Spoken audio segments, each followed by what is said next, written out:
নমস্কার। স্বরচিত কবিতা রক্তদান জীবনদান। আমাদের সবাইকে এগিয়ে আসতে হবে একটু রক্তদান করতে। আমরা যদি সকলেই এগিয়ে আসি, রক্তের জন্য হবে না কোনো মানুষকে মরতে। আমি নিজে বার চারেক করেছি দুস্থ মানুষের জন্য রক্তদান। আপনারাও সকলে এগিয়ে আসুন যদি মানুষ হয়ে মানুষকে বাঁচাতে চান। দেশ স্বাধীন করার জন্য দেশবাসীকে নেতাজি বলেছিলেন, তোমাদের কাছে রক্ত নিব, তার পরিবর্তে দেশবাসীকে আমি স্বাধীনতা উপহার দিব।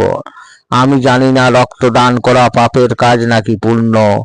ভারতবাসী হিসেবে সংকল্প করুন সকলেই, রক্তের জন্য কোনো মায়ের কোল না হয় যেন শূন্য। এই দেশে যখন জন্মগ্রহণ করেছি আমরা, দেশের জন্য দশের জন্য কাজ করব কিছু। যতই মোদের আসুক বাধা, আমরা হাঁটব না তো পিছু।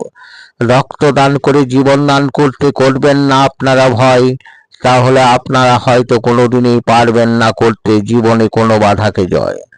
বর্ডারে রয়েছেন যেসব সৈন্যরা দেশের স্বার্থে, ওনারা সঁপেছেন নিজ প্রাণ।